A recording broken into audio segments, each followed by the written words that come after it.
Halo semuanya, kembali lagi bersama saya Michael. Di video kali ini kita akan bahas update market crypto. Kita lihat nanti lebih membahas altcoin juga. Kira-kira altcoin apa sih mungkin yang menarik untuk kita jadiin watchlist gitu ya. Next kita juga akan bahas seperti biasa technical dan berita-berita terbaru di market crypto. Jadi kalau misalnya teman-teman suka video ini, jangan lupa untuk like videonya ataupun share videonya. Kita targetkan mungkin jumlah like-nya sama seperti video kemarin, 320 likes gitu ya. Dan sekali lagi thank you semua untuk supportnya. Dan ya semoga kita lihat apakah 2024 ini akan menjadi perubahan sentimen juga di dalam market crypto. Tanpa berlama-lama lagi, kita langsung masuk aja ke dalam intronya ya.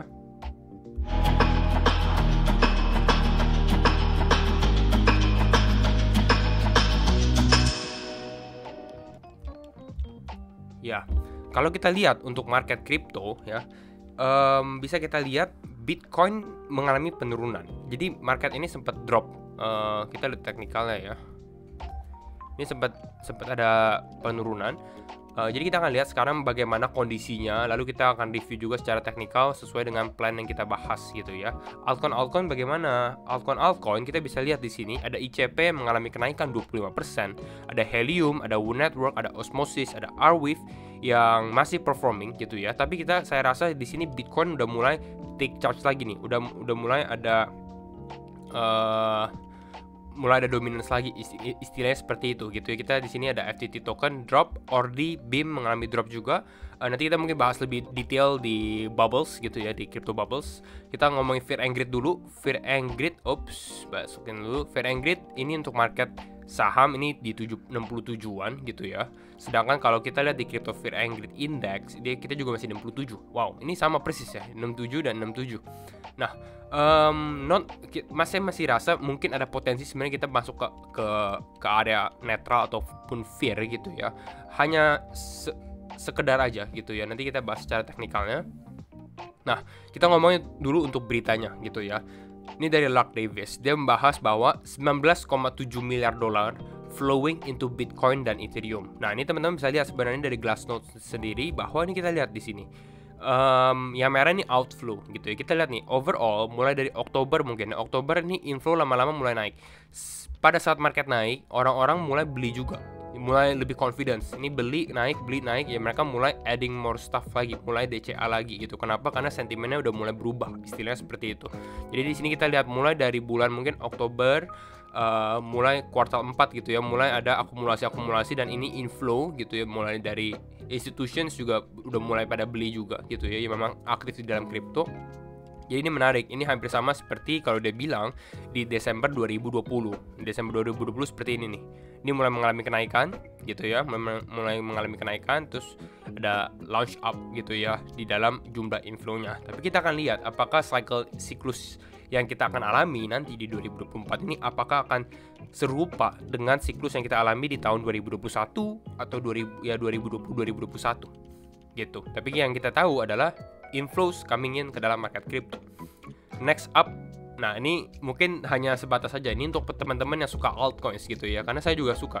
Nah, kita lihat CoinGecko top 10. Jadi ini seperti coin market cap gitu ya. Ini CoinGecko hampir sama aja sebenarnya. Oke, kita kembali ke window ini. Ini top 10 saat ini. Bitcoin, Ethereum, USDT, BNB, XRP, Solana, USDC, Cardano ada, lalu ada Avalanche, lalu ada stake Ether. Ya ini Ethereum yang di stake gitu ya. Jadi kalau di coin market cap sedikit berbeda, tapi ini hampir mirip lah dan cukup valid juga menurut saya. Nah, nextnya ini saat ini kalau kita bahas yang 5 years ago, ini seperti ini. Bitcoin, XRP justru nomor 2 gitu ya. Ethereum, Tether, ada EOS yang mungkin udah ya masih di top 100 seharusnya, tapi udah agak low. Lalu ada Stellar, XLM, Litecoin, Bitcoin Cash, Bitcoin SV, dan Cardano. Jadi ada sedikit perbedaan gitu ya kalau kita lihat dari trennya sendiri. Dan ini kita lihat juga di sini mulai ada layer 1 emerging seperti Ethereum pastinya. Ini kan dari nomor 3 ke nomor 2 karena ini lebih ke arah ketek. Kalau XRP kan remittance payment gitu ya. Dan sekarang kita ngomongin tentang smart contracts layer 1 itu Ethereum, Solana, BNB utility token. Buat chain-nya dia bisa, buat exchange-nya dia juga bisa. Lalu ada Solana, ada Avalanche, dan ada Cardano. Jadi inilah perbedaannya gitu ya. Kalau dulu kripto dulu bagaimana? rata-rata masih ada sebenarnya yang di top 10 ini gitu ya. Ini Cardano justru naik sepertinya ya, Cardano. Ya, karena 8. Jadi ini perbedaan aja 5 tahun saat ini dan 5 tahun lalu.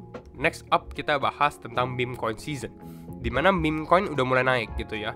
Kita sempat bahas satu video meme coin di ini, meme coin season 2024 gitu ya.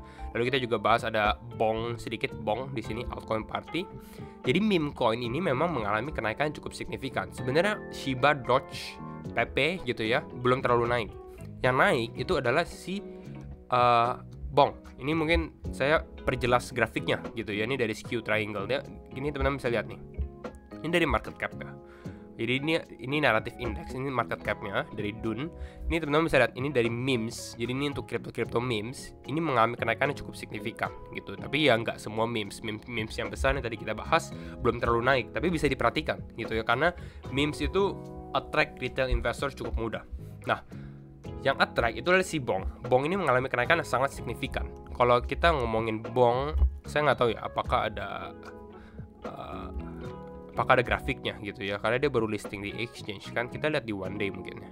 Nah, ini deh teman-teman lihat, ini dari bulan Oktober sampai saat ini dia naik berapa persen?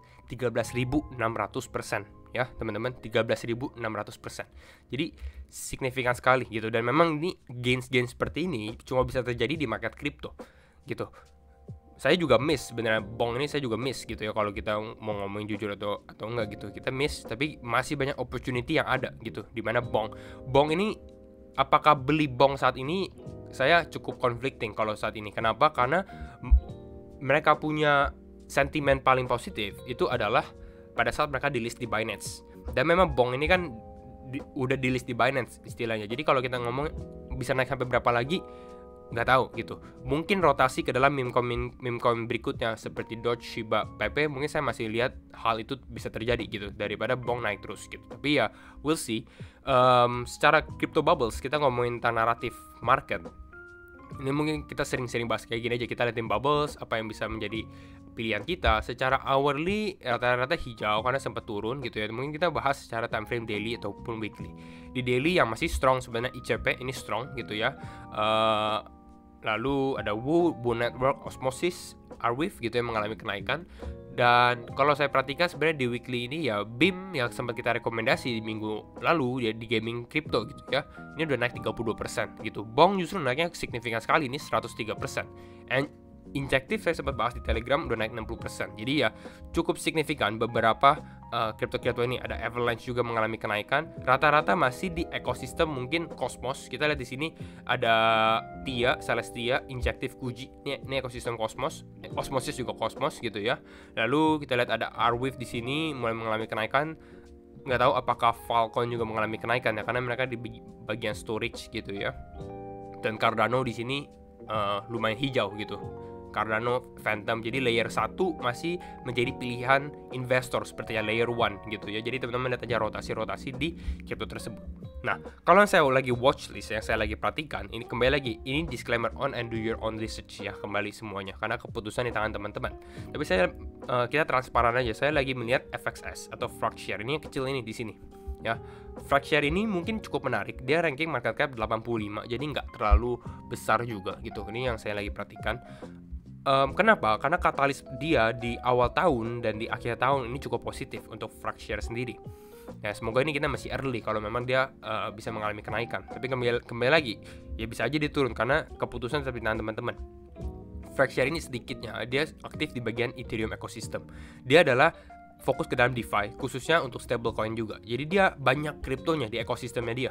Ada Frax ya, ini Frax stablecoin. Jadi ini $1, ini kepek gitu ya. Awalnya ini algoritmik. Kalau teman-teman ingat UST Luna, ini algoritmik seperti itu. Tapi dia sekarang sudah menjadikan Fractshare ini sebagai fully collateralized ya. Crypto collateralized stablecoin pegged to the US dollar. Jadi mungkin ya kalau teman-teman yang trauma nggak akan terjadi gitu ya. Lalu ada FPI, ini Fractshare Price Index, hampir mirip dengan CPI.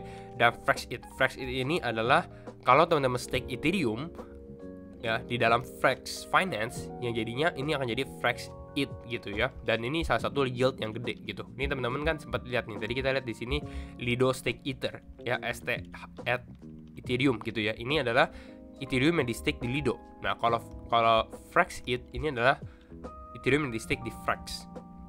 Karena Ethereum kan sekarang proof of stake. Nah, katalis apa? Ini kalau teman-teman lihat di dia punya website ada FraxSwap, FraxLand, FPI, FraxIT, FXS ini untuk staking FXS-nya, stakingnya dan lain-lainnya gitu ya. Nah, katalisnya adalah dia akan mengalami halving di 20 Desember. Ya memang halving ini terjadi setiap tahunnya sebenarnya. Kalau teman-teman belajarin tokenomics-nya. Next-nya juga mereka punya CEO yaitu si Sam Kazemian. Dia ya istilahnya kalau teman-teman lihat di chat Telegramnya dia hinting bisa jadi ada airdrop yang bisa terjadi gitu ya. Di sini ada yang nanya any new governance token plan for Frax chain. Dia bilang it's not exactly ruled out lah. Kalau misalnya kan di sini ada yang bahas no airdrop, tapi dia bilang bisa jadi ada, it's not exactly ruled out, atau bisa dibilang ya belum, itu bukan sesuatu yang nggak mungkin, istilahnya seperti itu kalau bahasa Indonesianya. Jadi mungkin istilahnya. Jadi ini sentimennya. Ini dari Thor Hardvixen, dia membahas Frax generates an estimate $20 million, 20 juta dolar di fee tahunannya untuk Frax Ether gitu ya. Next up-nya mereka akan launching Frax Chain ini di kuartal 1 2024 ataupun di akhir tahun, tapi menurut saya ini di awal tahun gitu ya. Lalu ada BAM, mereka punya new system ya untuk market lending, ada Frax Bonds, halvening dan lain-lainnya. Jadi katalisnya cukup positif kalau saya rasa. Ya, we'll see gitu ya. Kalau kita bahas sekarang ke dalam Bitcoin, tadi kita udah ngomongin yang watchlist kita. Sekarang Bitcoin bagaimana? Bitcoin sebenarnya sama nih teman-teman lihat, area level 44.000 masih menjadi area strong liquidation di sini, di atas ini. Tapi yang lebih hotnya lagi tuh di area 39.000. Ini seperti kita bahas di video kita yang terakhir, Crypto Deep berlanjut, dimana kalau kita ngomongin tentang Bitcoin, kita ngomongin tentang Bitcoin, ini cukup menarik gitu ya. Kenapa? Ini saya close ini dulu, kita rapiin chartnya beberapa. Nah kita bisa lihat ini di time frame 2 jam ya, biar teman-teman bisa update ya. Kemarin beberapa video yang lalu sih, kalau teman-teman lihat, kita sempat bikin satu box di sini di area 43.200 dan kita bilang bahwa memang ini area ya bisa menjadi resisten sementara gitu. Dan memang Bitcoin turun dulu gitu ya, lalu dia mulai mengalami kenaikan, dan di sini kita lihat nih Bitcoin konsolidasi, atau bisa dijadikan box biru ini, blue box ini menjadi resistance-nya untuk Bitcoin saat ini level 43.200. Secara sentimen ini market cukup choppy kalau teman-teman lihat ya, karena Bitcoin nggak breakout tapi nggak breakdown, jadi masih di levelnya sama. Orang-orang seperti saya juga eyeing, kita perhatikan di sini di Bitcoin CME gitu ya. Kenapa? Karena di sini ada gap yang belum ke close gitu. Memang saya juga maunya sebenarnya Bitcoin untuk close dulu di sini, jadi at least lebih tenang. Kita sebagai investor kita lihat, oh ini gapnya ke close gitu ya, artinya mulai bisa naik lagi gitu. Sedangkan kalau Bitcoin naik terus gitu ya, kita masih menunggu ini gapnya kapan close seperti itu. Kenapa? Karena sebenarnya nggak diharuskan untuk close, tapi generally mungkin bisa dibilang sekitar 90% lah gitu ya, mungkin 95 kalau menurut saya ya, secara probability-nya ya gap seperti ini rata-rata ke close gitu. Jadi kita bisa eyeing di area kisaran atau kita perhatikan di area kisaran 39.700, 40.200, dan memang banyak orang menunggu di area ini. Ini teman-teman bisa lihat di bawah sini, ini kuning teman-teman. Jadi ya kenapa ini penting ya, karena di sini areanya. Balik ke dalam Bitcoin. Overall tadi kita udah tahu area downside kita gitu ya. Nah kalau saya perhatikan sebenarnya saat ini kan Bitcoin sempat drop nih, habis hit level ini terus ada sedikit penurunan, dan kita bisa lihat ada perubahan secara sentimen. Sebelumnya di sini yang guys warna titik putih-putih di sini, ini kan menjadi kisaran seperti resistance ya, di sini resistance ya, lalu di sini juga resistance. Nah sekarang ini menjadi level support lagi nih, Bitcoin drop lalu menjadi support ya. Jadi saya rasa sebenarnya Bitcoin most likely mungkin ya, kita close dulu di sini. Nah, most likely kita lihat weekend misalnya Bitcoin lebih consolidate, altcoin mungkin yang justru cukup performing gitu. Jadi kita lihat dari sini, dan saya mungkin melihat potensi Bitcoin naik lagi ke atas ini gitu ya, mungkin ke area kisaran 43.200 lagi. Nah, kalau dia mengalami kenaikan seperti ini ada possible sebenarnya bisa menjadi double top juga, karena kan di sini sempat terjadi sekali, di sini sempat terjadi sekali itu ya, mulai ada reversal gitu. Mungkin ini bisa terjadi di mana dia mulai mengalami kenaikan. Tapi Bitcoin mungkin relatif lebih konsolidasi di sini. Ya, kenapa? Karena kita masih lihat potensi sebenarnya Bitcoin untuk close gap di bawah di area 39.000-an. Oke. Jadi overall ini, jadi saya mau lihat kalau misalnya kita mau bullish kembali ke dalam market, rata-rata sebenarnya masih cukup menarik ini untuk long karena Bitcoin belum break structure-nya juga. Ya, kalau kita lihat dari sini kita bisa kasih trend line.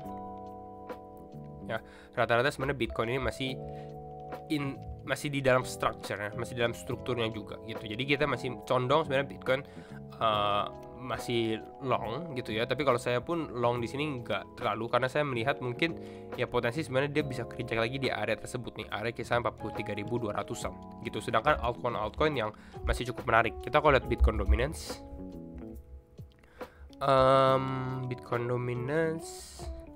overall masih mengalami penurunan, tapi kita lihat Bitcoin sempat take charge beberapa lah. Jadi ini udah nggak se-steep dulu, udah nggak securam dulu gitu. Di mana Bitcoin dominasi mengalami penurunan, ini udah lebih terkonsolidasi lah, istilah seperti itu. Jadi hanya strong altcoins yang mengalami kenaikan. Ya, I think ini dulu update market crypto saat ini. Semoga membantu juga teman-teman. Jangan lupa untuk like-nya, dan sekali lagi thank you semua for watching, and we will see you in the next video. Bye bye.